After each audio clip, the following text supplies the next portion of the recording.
ராமநாதபுரம் பகுதியில் தொடர்ந்து பதற்ற நிலை. கைது செய்யப்பட்ட ஜான் பாண்டியன் விடுதலை.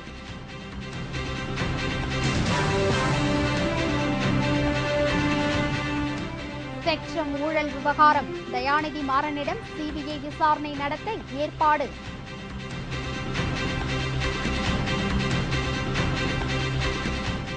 நாகப்பட்டினத்தில் மீன்வள பல்கலைக்கழகம் 30 கோடி ரூபாய் செலவில் அமைக்கப்படுகிறது.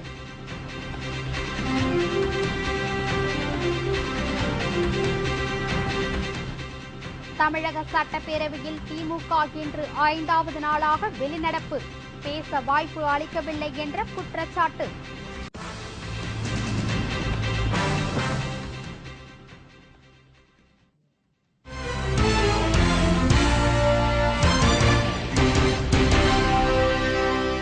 வணக்கம். விரிவான செய்திகள். முன்னெச்சரிக்கை நடவடிக்கையாக கைது செய்யப்பட்ட தமிழக மக்கள் முன்னேற்றக் கழக நிறுவன தலைவர் ஜான் பாண்டியன் உட்பட 5 பேர் இன்று காலை விடுதலை செய்யப்பட்டனர். தியாகி இமானுவேல் சேகரன் நினைவு நாளை முன்னிட்டு பரமக்குடியில் உள்ள அவரது நினைவு இடத்திற்கு அஞ்சலி செலுத்துவதற்காக வந்த தமிழக மக்கள் முன்னேற்றக் கழக தலைவர் ஜான் பாண்டியன் முன்னெச்சரிக்கை நடவடிக்கையாக தூத்துக்குடி மாவட்டம் வல்லநாட்டில் கைது செய்யப்பட்டார். இதனால் ஆத்திரமடைந்த அவரது ஆதரவாளர்கள் பரமக்குடி 5 முனை ரோட்டில் சாலை மறியலில் ஈடுபட்டனர். போலீசார் விரைந்து வந்து சமரச பேச்சு நடத்தியும் சமாதானம் அடையாததால் போலீசார் தடியடி நடத்தினார்கள். ஆனால் போலீசாரின் எண்ணிக்கை குறைவாக இருந்ததால் போலீஸ் வாகனங்களுக்கு கலவரக்காரர்கள் தீ வைத்தனர். நிலைமை கட்டுக்கு அடங்காமல் போனதால் போலீசார் துப்பாக்கி சூடு நடத்தினார்கள். இந்த சம்பவத்தில் பலியானவர்களின் எண்ணிக்கை 7ஆக உயர்ந்துள்ளது. கலவரம் மேலும் பரவாமல் இருக்க ராமநாதபுரம் மற்றும் பரமக்குடியை சுற்றியுள்ள பகுதிகளில் 144 தடை உத்தரவு பிறப்பிக்கப்பட்டது. கலவரத்தில் ஈடுபட்டதாக போலீசார் 21 பேரை கைது செய்தனர். 1000 பேர் மீது வழக்கு பதிவும் செய்யப்பட்டுள்ளது. கலவரம் அடங்கிவிட்டாலும் இன்னும் ராமநாதபுரம் மாவட்டத்தில் பதட்ட நிலையே நீடித்து வருகிறது. ராமநாதபுரம் மாவட்டம் முழுவதும் 3 நாட்களுக்கு பள்ளி மற்றும் கல்லூரிகளுக்கு விடுமுறை அறிவிக்கப்பட்டுள்ளது. பதற்றம் மிகுந்த பகுதிகளில் பேருந்துகள் இயக்கப்படாததால் பயணிகள் பெரும் அவதிப்பட்டனர். கடைகள் அனைத்தும் மூடப்பட்டுள்ளன. கலவரம் பரவாமல் தடுக்க அதிரடிப்படை, கமாண்டோ படை உட்பட 5000த்திற்கும் மேற்பட்ட போலீசார் குவிக்கப்பட்டுள்ளனர். கலவரத்தில் ஈடுபட்டது தொடர்பாக நேற்று முன்தினம் கைது செய்யப்பட்ட 21 பேரில் நேற்று 17 பேர் விடுவிக்கப்பட்டனர்.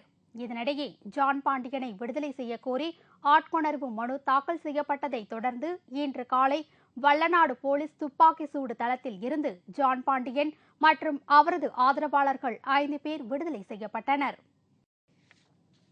ஸ்பெக்ட்ரம் ஒதுக்கீட்டில் நடந்த முறைகேடு தொடர்பாக முன்னாள் மத்திய அமைச்சர் தயாநிதி மாறனிடம் விரைவில் விசாரணை நடத்தப்போவதாக சிபிஐ வட்டாரங்கள் தெரிவித்துள்ளன. 2G ஸ்பெக்ட்ரம் ஒதுக்கீட்டில் நடந்த ஊழல் விவகாரம் விஸ்வரூபம் எடுத்ததை அடுத்து 2001 முதல் 2007 வரை நடந்த ஸ்பெக்ட்ரம் ஒதுக்கீடுகள் தொடர்பாகவும் விசாரணை நடத்த உச்சநீதிமன்றம் உத்தரவிட்டது. ஏர்செல் நிறுவனத்தின் முன்னாள் தலைவர் சிவசங்கரன் தனது நிறுவனத்தை மலேசியாவை சேர்ந்த மேக்சிஸ் நிறுவனத்திற்கு விற்பனை செய்யும்படி அப்போது தொலைத்தொடர்புத்துறை அமைச்சராக இருந்த தயாநிதி நெருக்கடி கொடுத்ததாக சிபிஐயிடம் புகார் தெரிவித்திருந்தார். இந்த புகார் பெரும் புயலை கிளப்பியதால் தயாநிதி மாறன் தனது அமைச்சர் பதவியை ராஜினாமா செய்தார்.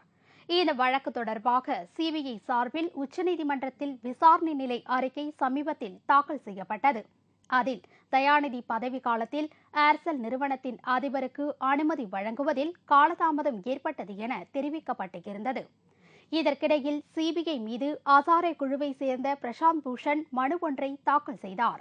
அதில் தயாநிதி மீது உரிய வகையில் விசாரணை நடத்த உத்தரவிட வேண்டும் என தெரிவித்திருந்தார்.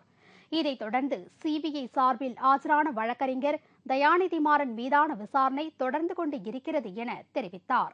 இந்நிலையில் சிபிஐ அதிகாரிகள் முன்பு ஆஜரான மேக்சிஸ் நிறுவனத்தின் தலைமை செயல் அதிகாரி ரால்ஃப் மார்ஷலிடம் சன் நெட்வொர்க் நிறுவனத்தில் மேக்சிஸ் நிறுவனம் முதலீடு செய்யப்பட்டதாக கூறப்படும் புகார் குறித்து விசாரித்தனர். இதைத் தொடர்ந்து இந்த புகார்கள் குறித்து தயாநிதி மாறனிடமும் விரைவில் விசாரணை நடத்தப்போவதாக சிபிஐ வட்டாரங்கள் தெரிவித்துள்ளன. நாகப்பட்டினத்தில் 30 கோடி ரூபாய் செலவில் மீன்வள பல்கலைக்கழகம் நிறுவப்படும் என்று முதல்வர் ஜெயலலிதா அறிவித்துள்ளார். தமிழக சட்டசபையில் அறிக்கை தாக்கல் செய்து பேசிய முதல்வர் ஜெயலலிதா, தமிழகத்தில் மீன்வளத்தை பெருக்கும் வகையிலும் மீனவர்களின் கல்வி அறிவை மேம்படுத்தும் வகையிலும் நாகப்பட்டினத்தில் 30 கோடி ரூபாய் செலவில் மீன்வள பல்கலைக்கழகம் அமைக்கப்பட உள்ளதாக தெரிவித்தார். 85 ஏக்கர் நிலப்பரப்பில் அமையவுள்ள இந்த பல்கலைக்கழகத்தில் இறால் வளர்ப்பு, கொண்டை மீன் வளர்ப்பு, வண்ண மீன் வளர்ப்பு பாடங்கள் போதிக்கப்பட்டு பட்டங்கள் வழங்கப்படும் என்றும் அவர் கூறினார். இந்த பல்கலைக்கழகத்தில் பட்டம் பெறுபவர்களுக்கு உள்நாட்டிலும் வெளிநாட்டிலும் வேலைவாய்ப்பு கிடைக்கும் என்றும் முதல்வர் ஜெயலலிதா தெரிவித்தார். தமிழக சட்டசபையில் 5வது நாளாக திமுகவினர் வெளிநடப்பு செய்தனர். சட்டசபையில் பேச வாய்ப்பு அளிப்பதில்லை என்று கூறி திமுகவினர் தொடர்ந்து 5வது நாளாக சட்டசபையை புறக்கணித்து வெளிநடப்பு செய்தனர். பரமக்குடி துப்பாக்கி சூடு தொடர்பாக புதிய தமிழகம் கட்சித் தலைவர் கிருஷ்ணசாமி சட்டசபையிலிருந்து வெளிநடப்பு செய்தார். பின்னர் செய்தியாளர்களிடம் பேசிய அவர், பரமக்குடி துப்பாக்கி சூட்டில் 7 தாழ்த்தப்பட்டோர் இறந்துள்ளதாகவும் இதற்கு காரணமான போலீசாரை சஸ்பெண்ட் செய்ய வேண்டும் என்றும் கூறினார். இச்சம்பவத்தில் உயிரிழந்தோர் குடும்பத்தினருக்கு வழங்கும் நிவாரண உதவித் தொகையை 5 லட்சம் ரூபாயாக உயர்த்தி வழங்க வேண்டும் என்றும் கிருஷ்ணசாமி தெரிவித்தார். பரமக்குடி துப்பாக்கி சூடு சம்பவத்திற்கு நீதி விசாரணைக்கு உத்தரவிட்ட தமிழக அரசின் நடவடிக்கை வரவேற்கத்தக்கது என்று பாஜக மூத்த தலைவர் இல கணேசன் கூறியுள்ளார். விழுப்புரத்தில் செய்தியாளர்களிடம் பேசிய அவர், தியாகி இமானுவேல் சேகரன் நினைவு நாளில் அவருக்கு அஞ்சலி செலுத்துவதற்காக தாழ்த்தப்பட்ட சமுதாயத்தைச் சேர்ந்தவர்கள் கட்டுப்பாட்டோடு அணிவகுத்து சென்றதைக் கண்டு மகிழ்ச்சியடைந்ததாகவும், ஆனால் பிற்பகலுக்குள் அந்த நிலை மாறிவிட்டதாகவும் அவர் வேதனை தெரிவித்தார். இதற்கு யார் காரணம் என்று கேள்வி எழுப்பிய இல கணேசன், துப்பாக்கி சூடு சம்பவத்தை விசாரிக்க தமிழக அரசு விசாரணை கமிஷன் அமைத்தது வரவேற்கத்தக்கது என்று குறிப்பிட்டுள்ளார். தமிழக அரசாங்கம் தானாக முன்வந்து நீதி விசாரணைக்கான ஒரு குழு அமைத்திருப்பது வரவேற்கத்தக்கது. மத்தியிலே இருக்கிற காங்கிரஸ் அரசாங்கம் எல்லா முனையிலும் தோற்றுவிட்டது. ஊழல் சம்பந்தமாக தங்கள் மீது தொடுக்கப்படுகின்ற கணைகளிலிருந்து தப்பிப்பதற்கு வழியில்லாமல் இப்போது எதிராளிகளை தாக்குவதற்கான அஸ்திரத்தை தேடிக் கொண்டிருக்கிறது. மத்திய காங்கிரஸ் அரசு எல்லா முனையிலும் தோற்றுவிட்டதாக இல கணேசன் குற்றம் சாட்டினார். நியூயார்க்கில் நடைபெற்ற இரட்டை கோபுர தாக்குதலுக்கு காரணமான பயங்கரவாதிகள் அனைவரும் கண்டுபிடிக்கப்பட்டு அவர்கள் ஒழிக்கப்படுவார்கள் என்று அமெரிக்க வெளியுறவுத்துறை அமைச்சர் ஹிலாரி கிளின்டன் எச்சரிக்கை விடுத்துள்ளார். இரட்டை கோபுர தாக்குதலில் மரணம் அடைந்தவர்களுக்கு 10ஆம் ஆண்டு நினைவு அஞ்சலி நிகழ்ச்சி அமெரிக்க நகரங்கள் முழுவதிலும் அனுசரிக்கப்பட்டது. மேலும் ஆஸ்திரேலியா, இங்கிலாந்து, பிரான்ஸ் ஆகிய நாடுகளிலும் நினைவு அஞ்சலி செலுத்தப்பட்டது. நியூயார்க் நகரில் நடந்த அஞ்சலி நிகழ்ச்சியில் கலந்து கொண்ட ஹிலாரி கிளின்டன் பேசியபோது, இரட்டை கோபுர தாக்குதலில் மூளையாக இருந்து செயல்பட்ட ஒசாமா பின் லேடன் கொல்லப்பட்டுள்ளார் என்றும், இவரை போல இரட்டை கோபுர தாக்குதல் சம்பவத்தில் யாருக்கு எல்லாம் தொடர்பு இருக்கிறதோ அவர்கள் யாரும் தப்ப முடியாது என்றும், அனைவரும் நீதிக்கு முன் நிறுத்தப்பட்டு தண்டிக்கப்படுவார்கள் என்றும் எச்சரிக்கை விடுத்தார். பயங்கரவாதிகளை முற்றிலும் ஒழிக்கும் வரை அமெரிக்கா ஓயாது, அவர்களை பிடித்துக் கொள்வதுடன் நின்றுவிடாது. அவர்களது ஆட்கள் மீண்டும் தாக்குதல் நடத்த இயலாத அளவில் அமெரிக்காவின் உள்நாட்டு பாதுகாப்பு பலப்படுத்தப்பட்டுள்ளது என்றும் ஹிலாரி கிளின்டன் தெரிவித்தார்.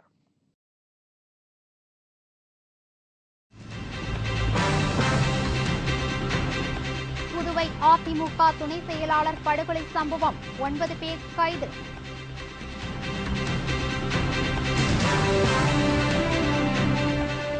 சங்கரன் கோவில் அருகே காளி குடத்துடன் பெண்கள் முற்றுகை போராட்டம், குடிநீர் பஞ்சத்தை தீர்க்க வலியுறுத்தல் மற்றும் பல செய்திகள் விளம்பர இடைவேளைக்கு பிறகு.